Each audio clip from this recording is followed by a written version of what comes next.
तोलानी जी, आप निश्चिंत हो गए ये सुनकर हम निश्चिंत हो गए। दक्कू भाई को वापस बुला लें? ठीक है, आज की रात रहने देते दक्कू भाई को। Okay, bye bye bye bye. क्या क्या क्या बोला? क्या तोलानी क्या बोला? तोलानी जी मान गए हैं और फ्लैट खरीदने को राजी हो गए हैं। इसका मतलब हमारी सोसाइटी पर जो हॉन्टेड का टैग लगा था वो निकल जाएगा। चीयर्स! अरे क्या राजेश भाई, आप भी यार चाय से कोई चीयर्स करता है क्या? ये तो बोतल खोलने वाली न्यूज़ है। लेकिन नहीं, दक्कू भाई को तो आने दीजिए। अरे इस जीत के मैन ऑफ द मैच तो दक्कू भाई हैं। लेकिन यामिनी भाभी, ऑन दक्कू भाई's behalf, congratulations. Thank you Rajesh भाई, थैंक यू। सच में आज दक्कू ने मेरा मान सम्मान बढ़ाया है। किस्मत की धनी हूँ मैं जो ऐसा जीवन साथी पाया है, ऐसा जीवन साथी पाया है, ऐसा जीवन साथी पाया है। Thank you. लेकिन सच में दक्षेश भैया ने कमाल ही कर दिया। वो मेरे जयपुर के 4 बेडरूम हॉल किचन वाले रेसलर भैया है ना, बिल्कुल उन्हीं की तरह ऐसे बिना सोचे समझे 902 के अखाड़े में कूद गए, हिम्मत करके, बिना डरे। हिम्मत चाहिए। तू भी क्या कुछ भी बकवास कर रही है? इसमें हिम्मत वाली क्या बात है? मतलब वो घर तो हॉन्टेड था ही नहीं ना, वो तो दक्कू ने ऐसे अफवाह फैलाई थी, तो उसको जाना पड़ेगा, सीधा हिसाब है ना। फिर वही किधर है? वही इधर देखो, ढूंढो इसे। हेलो वही, क्या हुआ? क्या बताऊँ आपको, मुझे ना एक शादी में क्या बताऊँ वही आपको, मेरे को ना एक शादी में जाना है, लेकिन मैं जो लाल कलर की साड़ी पहनने वाली थी ना, वो प्रेस करते वक्त मेरे हाथ से जल गई। क्या आपके पास कोई लाल कलर की साड़ी है क्या? अच्छा इतनी टेंशन मत ले, है ना मेरे पास लाल साड़ियाँ, चुन लेना जो मन करे। हाँ, उसकी मैचिंग ज्वेलरी चाहिए तो मैं दे दूंगी। और हेयर स्टाइल मैं बना के दूंगी।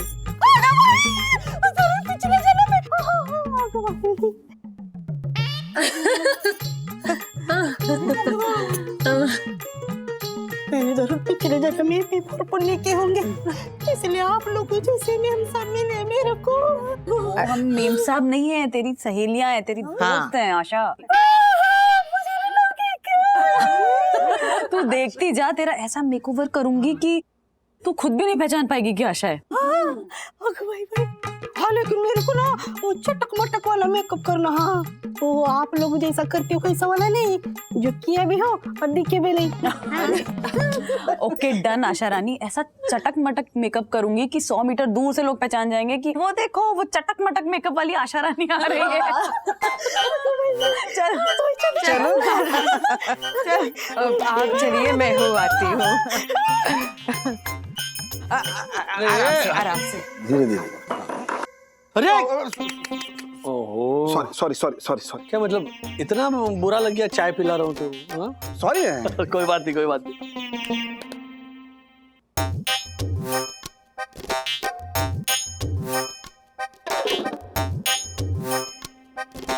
क्या हुआ? क्या प्लान बन रहा है क्या? अरे नहीं, कोई प्लान नहीं है क्या राजेश भाई, थोड़ी प्लान थोड़ी होता है? हाँ, वो है ना, वो बच्चों को जरा आइसक्रीम खिलाने का वादा किया था। मैं अभी आइसक्रीम खिला के आता हूँ। चल। कुछ चक्कर चल रहा है, एक मिनट पता करके कियारा मैम वो क्लाइंट एक्सपेंशन के बारे में बात कर रही थी, फिर वो को मैं बाद में देखता हूँ। हाँ कियारा मैम। तोलानी जी, आपकी शंका दूर करने के लिए मुझे ये सब करना ही था, और वैसे भी सोमी हाइट सोसाइटी का सेक्रेटरी होने के नाते ये तो मेरा फर्ज है। मुझे खुशी है कि जिस सोसाइटी में मैं फ्लैट लेने जा रहा हूँ वहाँ का सेक्रेटरी इतना जिम्मेदार है। Thank you so much. अब मैं चैन की नींद सोऊंगा। ओके जी, गुड नाइट, फिर मिलते हैं, बाय। Okay bye. एक काम करता हूँ, तोलानी ने जो भी मेरी तारीफ में कहा है वो मैं सोसाइटी ग्रुप पे डाल देता हूँ, ताकि सबको पता चले कि मैं कितना काबिल हूँ। उसके बाद घोड़े बेच के सोऊंगा। हाँ। कॉस्ट्यूम किधर है? ये लो पापा, हम दोनों ने अपनी अपनी कॉस्ट्यूम चेक कर लिए, आप भी अपनी कॉस्ट्यूम की फिटिंग चेक कर लो।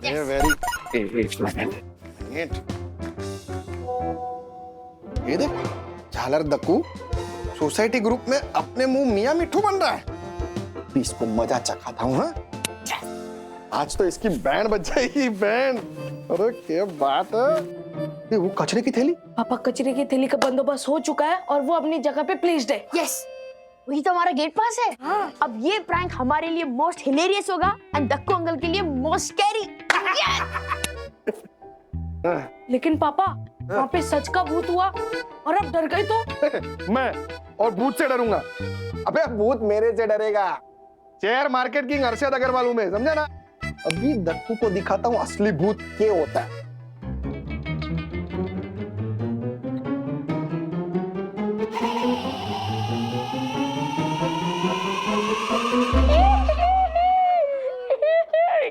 चलो।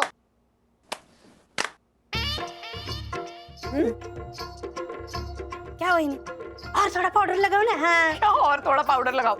ऑलरेडी बहुत लाउड मेकअप हो चुका है आशा। बस बस बस। देख, मेकअप का मतलब होता है कि आपकी जो खूबसूरती है ना उसको निखारे, दूसरों को डराना मकसद नहीं होता है। क्या वही, हम गरीब लोगों की चाय हो या मिठाई, दोनों में शक्कर तेजी होती है। हाँ। हम गरीब लोगों की जिंदगी इतनी फीकी होती है, बिना चटक मटक के मजा ही नहीं आता है। ओहो आशा रानी, क्या गहरी बात कही है आपने। कही है ना मैंने गहरी बात, तो इसी बात पर ना कोई गहरी कलर वाली एल्फ और लिपस्टिक लगा दो ना। गहरी कलर वाली एल्फ और लिपस्टिक। रुक, ये मरून है, ये लाल है और एकदम चटक मटक ब्राउन। कौन सा चाहिए? क्या भाई नहीं, ये वाले कलर तो सभी लोग लगाते हैं, मुझे ना बिफोर ब्लैक कलर लगाना है। Before black? सच्ची में बिफोर ब्लैक लिपस्टिक लगानी है? हाँ, सच्ची में मुझे ब्लैक कलर का लिपस्टिक लगाना है भाई नहीं। अरे बाबा, मेरे पास नहीं होगी बिफोर ब्लैक लिपस्टिक। मेरे सखी के पास देखो। हाँ हाँ, देखो देखो कितना अच्छा लगेगा बिफोर ब्लैक कलर। हाँ, मिल गई जी Asha Rani. Before black lipstick लगाइए। लगा लगा। आशा, मेरे पास ना ये दो फाइल है, एक छोटे घुंघरू वाली और एक ये बड़े घुंघरू वाली। कौन सी पहनोगी?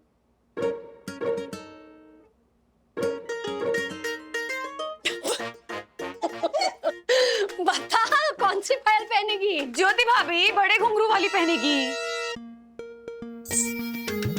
लेकिन आशा, ये बड़े घुंघरू वाली पायल बहुत आवाज करती है। अरे ज्योति भाभी, यही तो मैं चाहती हूँ ना, मेरे दोनों देवरानी ये घुंघरू की आवाज सुनेगी ना दूर से तो जल के ना राख हो जाएंगी, राख। हाँ, ऐसे छम छम छम छम छम छम छम छम छम छम छम छम।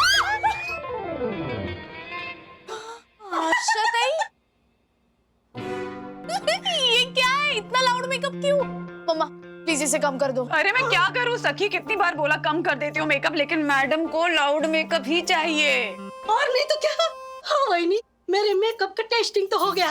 देखा सखी कैसी मेरे को देख के चौंक गई। इसी तरह सारे मेहमान मेरे को देख के ऐसे चौंकने चाहिए। ये बाल ऐसे ही रखोगे या बांधोगे भी? नहीं सखी नहीं, आज कोई बंधन नहीं चाहिए रे, ऐसे ही बाल लहराने दो। आशा,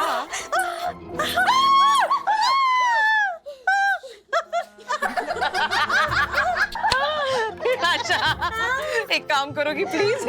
ये टिफिन दक्कू को देना है 902 में। हाँ, और ये चाबी से ही दरवाजा खोलना, क्योंकि दक्कू सो रहा होगा। हाँ, और ये फ्रिज में रखना टिफिन। कोई टेंशन मत लो यामिनी भाभी, मैं सब काम बराबर करूंगी।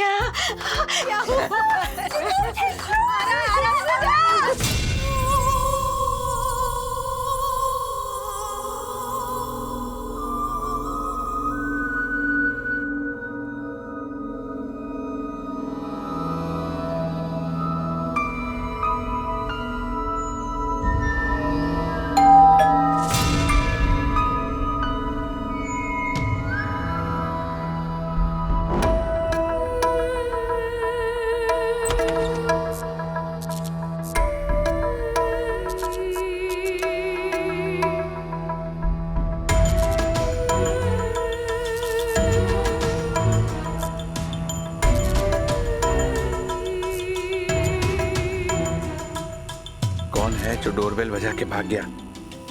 सुबह लॉबी का सीसीटीवी देख के उसे पकड़ता हूँ।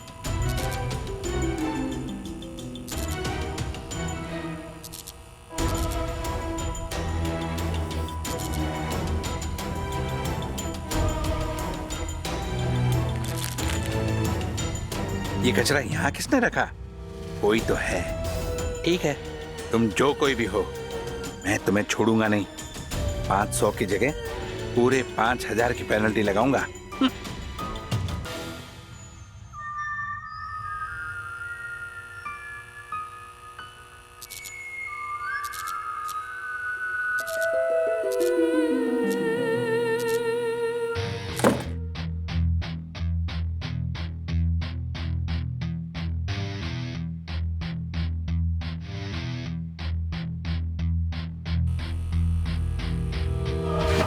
है कि नहीं? मस्त मस्त चम चम चम चम चम चम। कैसी नहीं पायल लग रही हूँ ना दिलीप, एकदम जी फॉर जॉर्जियस। अरे बाप रे आशा, क्या लग रही है तू, क्या सुंदर लग रही है, कमाल। ऐसा लग रहा है कि आज अपनी खूबसूरती से बिजली गिराने वाली है। Thank you.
देखो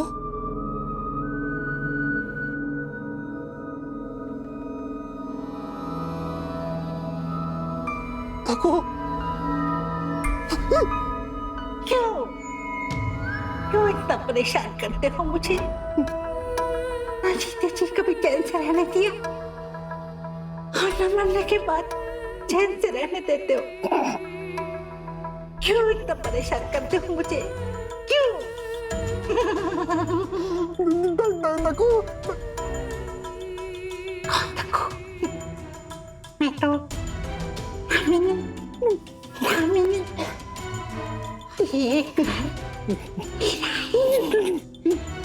ये जमीन मेरी है और यहाँ मेरा राज चलता है, मेरे रूल फॉलो होते हैं और अगर तुम मेरी बात नहीं मानता तो मैं उसको जान से मार दूंगी।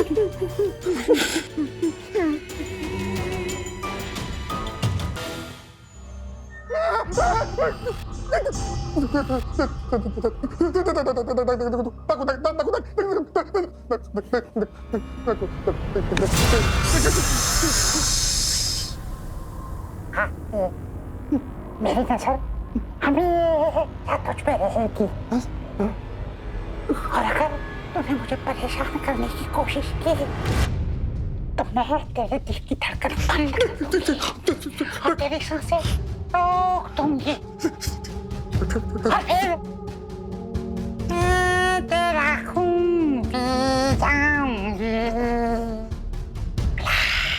अपने घर से लाऊंगी, मैं तेरा खून पी जाऊंगी।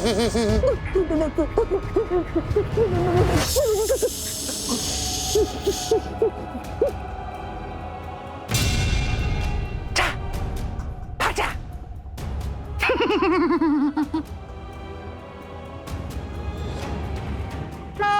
तेरा खून पीऊंगी, ग्लास अपने घर से लाऊंगी।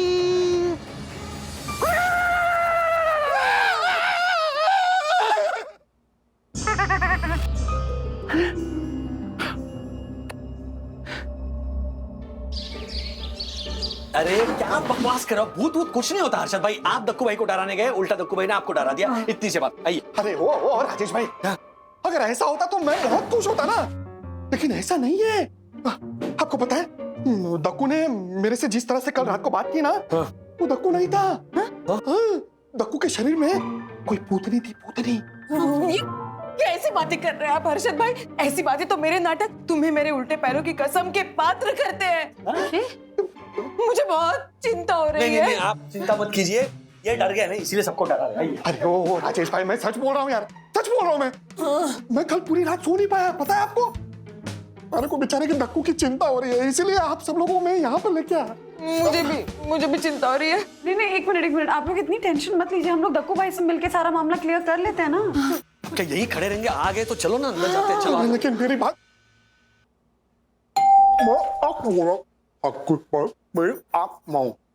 राजेश भाई मैं सच बोल रहा हूँ।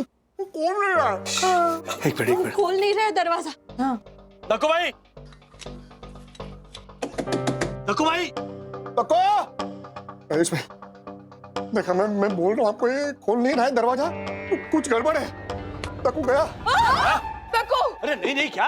हर्षद शुभ बोलिए। दक्कू भाई, दक्कू भाई, दक्षेश भैया। अब शांत रहिए यामिनी भाभी, शांत रहिए। ये खोल क्यों नहीं रहा है? लग रहा है सच में कुछ गड़बड़ है। दरवाजा तोड़ दे।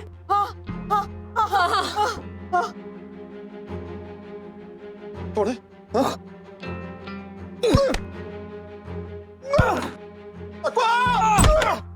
दक्षेश भैया। दक्कू भाई!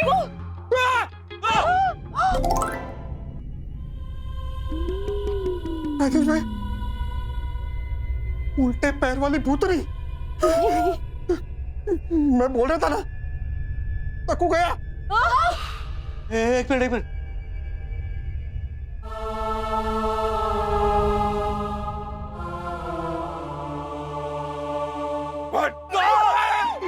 अरे ऐसे कोई दरवाजे को धक्का देता है? मैं दरवाजा खोलने ही वाला था कि जोर का धक्का लगा और मैं गिर गया। Oh my God! अरे कमाल करते हो दक्कू भाई, आप भी। दरवाजा खोलने में इतनी देर लगा दी, हमें लगा कि आपको कुछ हो गया। एग्जैक्टली। राजेश भाई, हो ही गया है। मेरा पेट खराब हो गया तो मैं बाथरूम में था। Oh my God! सारी बात ऐसे ही करोगे? पहले मुझे उठाओ। आइए हर्षद भाई। ठीक तो ना? Yes, I'm fine. Oh my God! ये झालर तो एकदम नॉर्मल दिख रहा है अभी। Hey painter, what do you mean normal? पहले क्या मैं abnormal दिखता था? What? नहीं दक्कू, हर्षद भाई का कहना है तुम्हारे अंदर भूत घुसा था। सॉरी, भूतनी घुसी थी। What भूतनी? अरे सबसे बड़ा भूत तो ये पेंटर खुद है। दक्कू, तू झूठ मत बोला। तूने कल रात को भूत की एक्टिंग करके हमारे को डराया था ना? अरे कैसा भूत, कैसी एक्टिंग? तू क्या बकवास कर रहा है पेंटर? देख दक्कू, मेरा दिमाग मत खराब कर। मैं अभी मजाक करने के मूड में नहीं हूँ। सच बता, तूने हमारे को कल रात को डराया था ना? मैं कैसे डराऊंगा? मैं तो तुझसे मिला ही नहीं। What? कल गलती से आपने वो दूसरा वाला माउथ फ्रेशनर खा लिया था, तो हो सकता है आपको वहम हुआ हो। हाँ? अरे मुझे कोई वहम नहीं हुआ है, मैं ठीक हूँ। मैं एकदम सच बोल रहा हूँ राजेश भाई, एकदम सच बोल रहा हूँ। आप लोग मेरी बात मानते क्यों नहीं हो? अगर आपको को कल रात की कोई बात याद नहीं है तो मतलब मेरा शक एकदम सही निकला। दक्कू के शरीर में कल रात पक्का कोई भूतनी, पक्का बोल रहा हूँ, ये दक्कू के शरीर में कल रात को कोई भूतनी थी। राजेश भाई, ये बोल भी रहा था कि मैं तेरा खून पी जाऊंगी, लाश घर से ही लाऊंगी। ए पेंटर, क्या बकवास कर रहा है? माय गॉड, ये क्या भूतनी लगा रखा है? देखो, मेरा पेट खराब है, मैं बाथरूम जा रहा हूँ। प्रणाम वंदना भाभी। अरे ये समझ नहीं रहा। चलो let's go।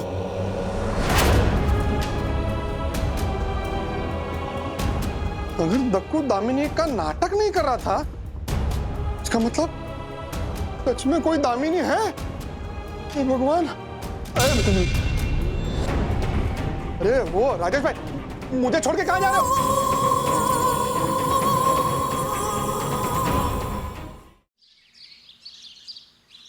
अरे काका लाइए, मैं छोड़। अरे वो सब छोड़ो, पहले ये बताओ हमारी गाड़ी की पार्किंग में किसकी गाड़ी लगी हुई है? वो सब 9 नंबर वाले गुप्ता जी है ना, उनका बेटा आया है। उसी बेटा हो या पोता, हमारी पार्किंग में गाड़ी लगाएगा? क्यों? कहाँ है वो Dagdu secretary Joshipura? Where is that idiot? ओ काका, व्हाट? आप परम पूज्य वंदना भाभी के ससुर हैं? तो I mean, मैं आपका सम्मान करता हूँ, पर आप इस तरह मेरा यानी सोई दर्शन हाइट सोसाइटी के ऑनरेबल सेक्रेटरी का अपमान नहीं कर सकते। क्या चोर कोतवाल को डांटे? समझता क्या अपने आप को? मेरी पार्किंग में दूसरे की गाड़ी लगवाने की तेरी हिम्मत कैसी? मिस्टर श्रीनिवास वागले, बोलिए। फॉर योर काइंड इंफॉर्मेशन, वो कार मैंने परम पूज्य वंदना भाभी से परमिशन लेके वहाँ पार्क करवाई है। व्हाट? वंदना, ठहर तू, ठहर। वंदना, बिल्कुल सेम माँ। भगवान। पापा मुझे क्यों फोन कर रहे हैं? अरे बाजार गए ना, पूछ रहे होंगे कुछ चाहिए तो मंगा लो। हाँ पापा। वंदना, ये दगड़ू बोल रहा है कि तुमने हमारी पार्किंग में किसी दूसरे की गाड़ी लगाने की परमिशन दी है? हाँ, वो एक्चुअली 809 वाले गुप्ता जी है ना, तो उनका बेटा आया था, उसको बाहर पार्किंग नहीं मिल रही थी, तो दक्कू भाई ने मुझसे पूछा तो मैंने हाँ कह दी, क्योंकि वैसे भी गाड़ी तो राज लेके गए ना, रात तक आएगी नहीं तो पार्किंग खाली थी। क्यों, क्या हुआ? इतना अच्छा मत बनो, अच्छों को आजकल लोग बेवकूफ समझते हैं। हाँ, अभी के अभी गाड़ी हटवाओ और कहीं और लगवाओ, मत बनो इतना अच्छा। कोई वैल्यू नहीं है आजकल अच्छे लोगों की इस समाज में। आप शांत हो जाइए पापा, जस्ट रिलैक्स, ब्लड प्रेशर बढ़ जाएगा आपका। मैं अभी बोलती हूँ दक्कू भाई को कि गाड़ी हटवाएं। और ये दगड़ो सुन ले, आज के बाद अगर मेरी पार्किंग में किसी और की गाड़ी लगी तो तेरी ये सेक्रेटरी गिरी, दादागिरी सब निकाल दूंगा, समझा? तो लाइए सब मैं छोड़ देता हूँ। हट। साहब, व्हाट? काका को ऐसी भाषा में और इतने गुस्से में बात करते हुए मैंने आज तक नहीं सुना। साहब, आज तो आपकी गजब बेइज्जती हो गई, वो भी सबके सामने। हाँ। व्हाट? मैं यहाँ भूत बन के खड़ा हूँ, मेला लगा यहाँ पे। जाओ, सब लोग अपनी अपनी विंग में जाओ, जाओ। मैं इसी विंग में रहता हूँ। तो भी उस विंग में जाओ, जाओ। व्हाट? एक सेकंड। हेलो, क्षमा, क्षमा वंदना भाभी, क्षमा। आज मेरी वजह से आपको 2 बातें सुननी पड़ गई। वंदना भाभी, सच कहूं तो मेरा मन कर रहा था कि ये धरती फट जाए और मैं इसमें समा जाऊं, पर क्या करूं वंदना भाभी, यहाँ की टाइल्स 2 साल पहले ही नहीं करवाई थी। पर वंदना भाभी, आप बिल्कुल चिंता मत कीजिए, मैं अभी के अभी वो कार वहां से हटवा देता हूं। ओके? क्षमा, एक बार फिर से क्षमा। ओके साहब, वो कार की चाबी यहाँ रखी, आप लगा दीजिए ना कहीं और। व्हाट? मैं क्या तुम्हें ड्राइवर लगता हूँ? नहीं, वो परम पूज्य वंदना भाभी के ससुर हैं, इसलिए मैंने उन्हें कुछ नहीं बोला, वरना सोई दर्शन हाइट सोसाइटी के ऑनरेबल सेक्रेटरी से इस तरह बात करने का अंजाम उन्हें भुगतना पड़ता। समझे? जी समझे। हटवाओ वो गाड़ी वहां से। पापा को हुआ क्या है? धनी सुबह से ना ऐसे उखड़े उखड़े चिल्ला के ही आए। पता है, वो दादर गए थे ना, तो हमारे बंद दरवाजे के बाहर किसी बच्चे ने साइकिल लगाई होगी, बस चिल्लाना शुरू कर दिया वहां पे उन्होंने। अरे सबको चिल्लाते रहे, अच्छाई का कोई फायदा ही नहीं है, ये क्या है, वो क्या है। हे भगवान, अरे इतने पुराने संबंध है हमारे। हाँ, साइकिल रख दी तो क्या हुआ? डर गए थे। पता है वो इनको हुआ क्या है? मैं भी यही सोच रही हूँ, इनको हुआ क्या है? अरे बंधु, क्या हुआ? तू संभाल, चाबी नहीं होगी उनके पास ना, तो पूरी बिल्डिंग सर पे उठा लेंगे। राधिका कहाँ चली गई? मुझे चाहिए होता तुम यहाँ नहीं होती है। राधिका, सीधा फन। नहीं, जाइए। आई डोंट बिलीव कि पप्पा ने ऐसी भाषा का उपयोग किया। एग्जैक्टली मैं भी तो नहीं समझ पा रही हूँ राज। दक्कू भाई बहुत अपसेट हैं। लेकिन मैं जस्टिफाई नहीं कर रहा हूँ, बट दक्कू भाई का ठीक ही है। हाँ, वो भी कभी कभी ऐसा एटीट्यूड दिखाते, वो भी इतनी चिल्लम चिल्ली करते कि पप्पा के हम सबको उन पे गुस्सा आता है। तो दैट्स ओके। मुझे आश्चर्य इस बात का हो रहा है कि पप्पा ने अपने दादर के पड़ोसियों के साथ इस तरह से बिहेव किया। जरूर कुछ वजह हो सकती है, वरना पप्पा ऐसा बिहेव नहीं कर सकते। दादर की चाल के हर एक परिवार को पप्पा ने कितनी मदद की है, कितना सहयोग किया है। याद है ना, दादर की जो खोली बेचनी थी, तब कालेलकर काका की बेटी की शादी में आने वाले मेहमानों को घर मिले, रहने को जगह मिले, इसीलिए बायर्स को लौटा दिया था पप्पा ने, हमारा घर दिया था। हाँ हाँ। So this is quite surprising. मुझे समझ में नहीं आ रहा है, वो ऐसा नहीं कर सकते, जरूर कुछ ना कुछ हुआ है। अच्छा, कहाँ है पापा? वो इवनिंग वॉक के लिए गार्डन में गए हैं। एक सेकंड मैं देखता हूँ। ओ हेलो, ए मिस्टर वालिया, हेलो, व्हाट है? इधर देखो, आप पढ़े लिखे हैं ना? पढ़े लिखे हैं ना आप? आपने बोर्ड नहीं पढ़ा? साफ साफ लिखा है फूल तोड़ना मना है, फिर भी फूल तोड़ रहे हैं आप। चलिए आप फाइन भरिए। ओए चुप, जरा चूचपड़ की ना तो रख के दूंगा एक। तू सेक्रेटरी है, सेक्रेटरी बन के रहे, मालिक मत बनने की कोशिश कर सोसाइटी का।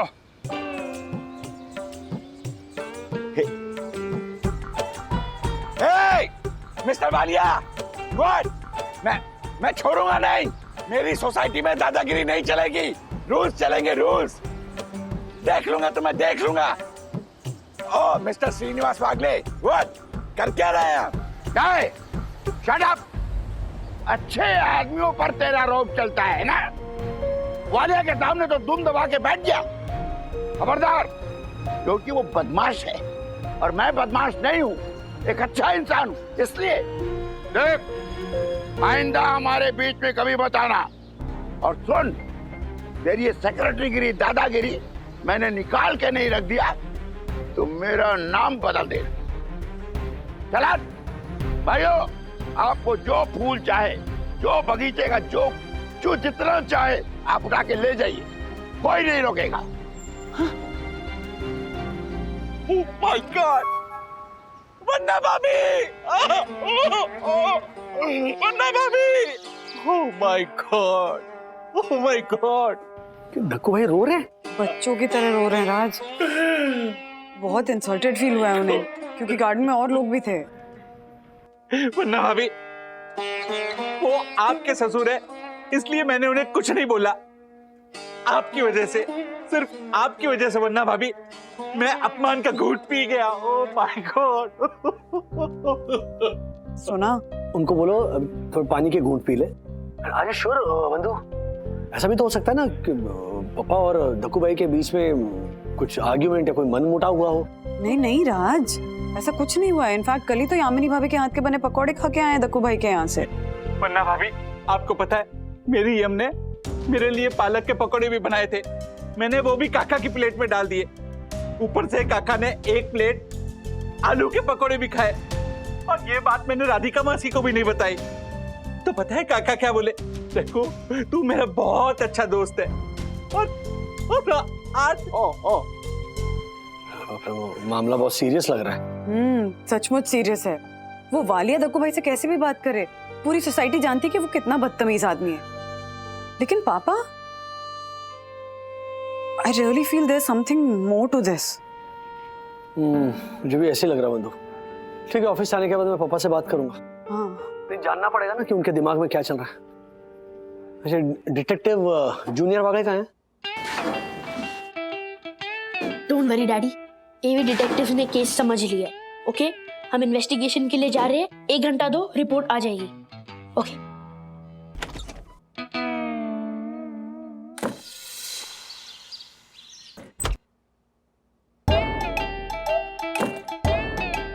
डैडी, एवी डिटेक्टिव्स ने 1 घंटे में नहीं, आधे घंटे में केस सॉल्व कर लिया है। सो बेसिकली दादाजी के एटीट्यूड में जो बदलाव आया है ना, वो उनके कोलीग की वजह से आया है। कौन से कलीग? वो कुछ मोदक, क्या नाम क्या है? मनमोहक मिश्रा। हाँ, मनमोहक मिश्रा। रीजन है मनमोहक मिश्रा की बायोग्राफी। मनमोहक मिश्रा की बायोग्राफी? यस डैडी, मैं भी आपको रिपोर्ट डिटेल में सुनाता हूँ। सो बेसिकली आधे घंटे पहले हम दादाजी के घर में गए। सुबह सुबह कोरियर वाला ये बुक दे गया, मनमोहक मिश्रा का बायोग्राफी।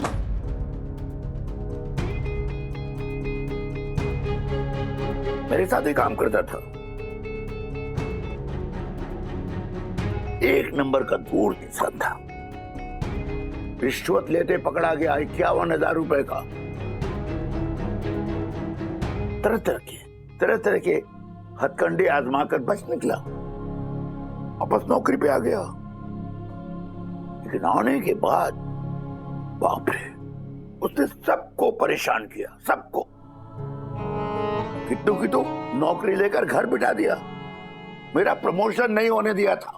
मैंने सोचा जाने दो, जिसका कर्म वो भोगे, ऊपर वाला देख रहा है, एक न एक दिन उसका फल उसे जरूर मिलेगा। पर ऐसा कुछ नहीं हुआ, कुछ नहीं। ऊपर से अपना एक एनजीओ खोलकर बहुत सारे पैसों का फ्रॉड किया और पैसे बनाकर ये देखो बायोग्राफी छपवा ली।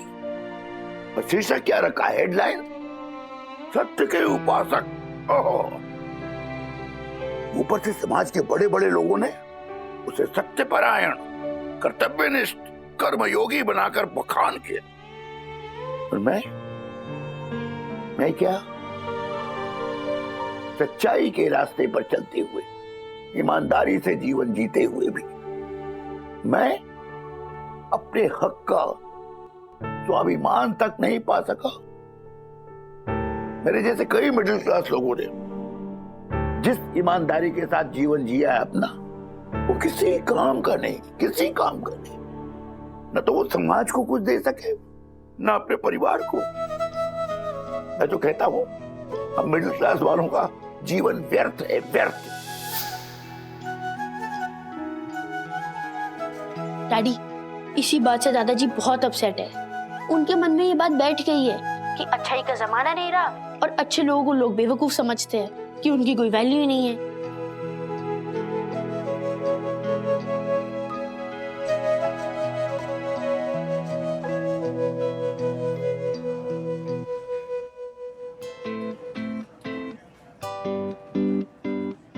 सखी यार, तेरी कोई कीमत ही नहीं है ना। सखी, हम पिछले 1 घंटे से विवान का वेट कर रहे हैं। उसने तुझे बुलाया कि जल्दी आ जा। तूने मेरी स्पा की अपॉइंटमेंट कैंसिल करवाई और मुझे भी साथ में खींच लिया। और अब उसको कुछ पता ही नहीं है। उसे लगा वापस फोन? लगा? हाँ लगा रही हूँ।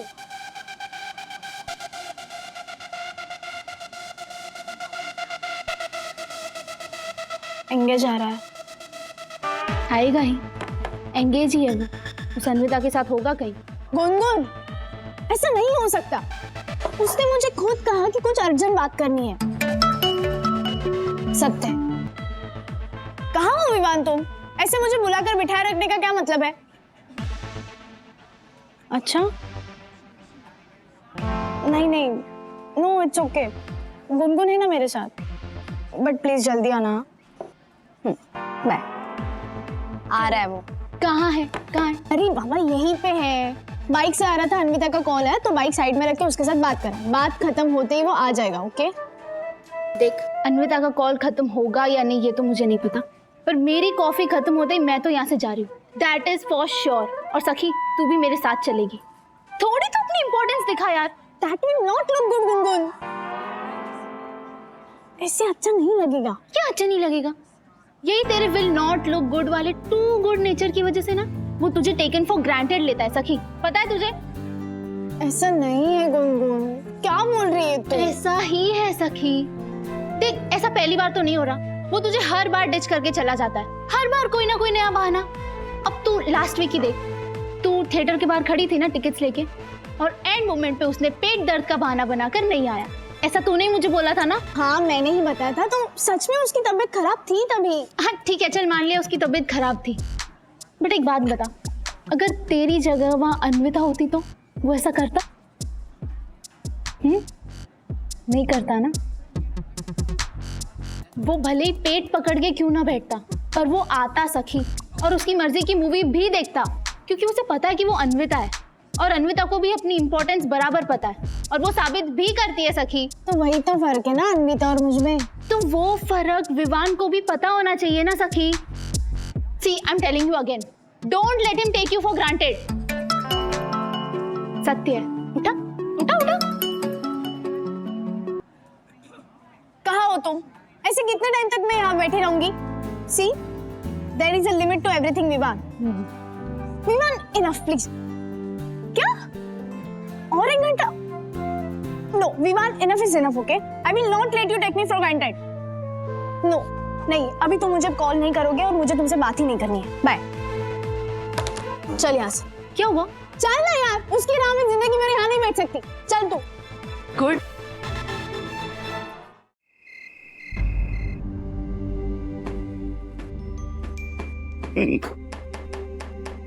मेरे और तेरी माँ के संस्कारों ने तेरी प्रगति को रोक रखा है बेटा।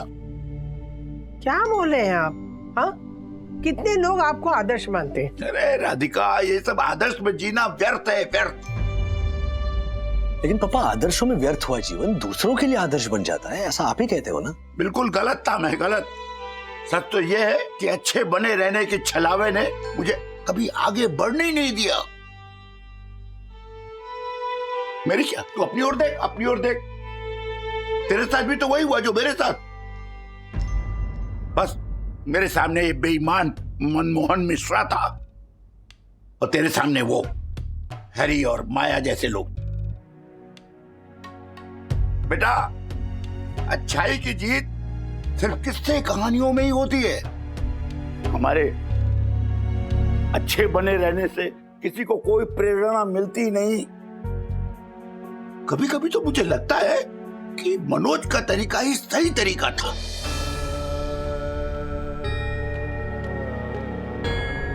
वो गलत नहीं था, गलत मैं था, मैं। क्योंकि हमेशा उसके जीने के तरीके का विरोध करता रहा।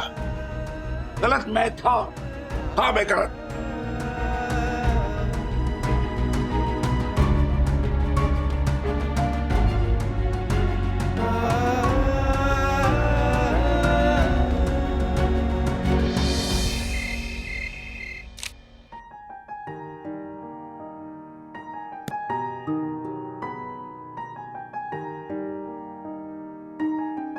अरे कुछ नहीं, ब्लड प्रेशर की दवाई लेके सो गए हैं। होता है ऐसे कभी कभी।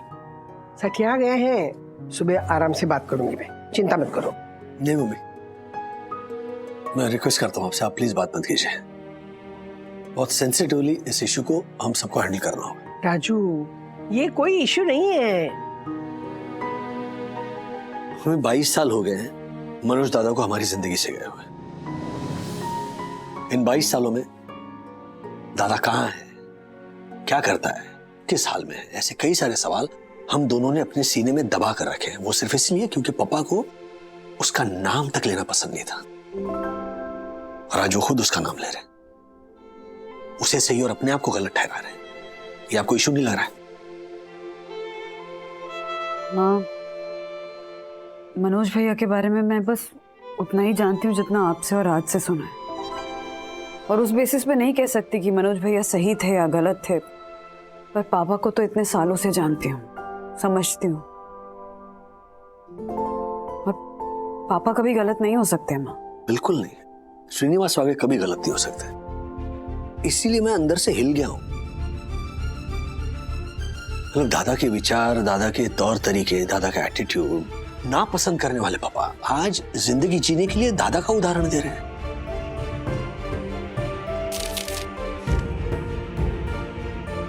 मनमोहन मिश्रा की बायोग्राफी ने पापा को गहरी चोट पहुंचाई है। इसलिए हमारी ये जिम्मेदारी है कि हम उन्हें ये विश्वास दिलाएं कि उनका जीवन व्यर्थ नहीं है।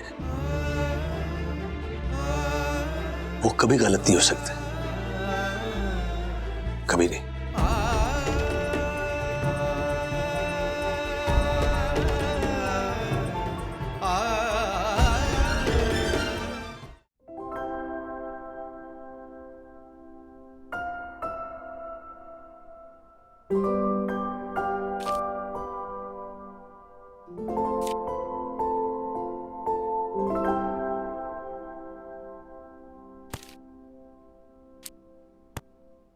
राज, तुम्हें रीडिंग लाइट चाहिए? हाँ बस ये 2 चैप्टर्स फिनिश करके सोता हूँ। पिछले आधे घंटे से एक पन्ना नहीं पलटा तुमने। तन से यहाँ हो पर मन से यहाँ नहीं हो, और जहां भी हो वहां खुश नहीं। तुम भी किताब का मुझे ज्यादा पढ़ रही थी। सही पढ़ रही थी ना। किताब के पन्ने इसीलिए नहीं पलट रहा था क्योंकि मेरा मन बचपन के पन्ने पलट रहा था। बचपन में ना मेरी सबसे बड़ी ताकत मेरा बड़ा भाई था, मेरा दादा मनोज दादा। बचपन में जब भी आंसू आते थे तब दादा की याद आती थी। आज जब दादा की याद आ रही है तब आंसू आ रहे हैं। How things have changed, मतलब जो भाई बचपन में मेरे लिए लड़ता था, मेरे सामने मेरी ढाल बनकर खड़ा रहता था, आज वही मेरे सामने तलवार लेकर खड़ा है। यादें भी अजीब होती है, मतलब दिल पे कितना भी बड़ा पत्थर रख दो, किसी झरने की तरह उस पत्थर को चीर कर आंसुओं की तरह ये बाहर आ ही जाती है।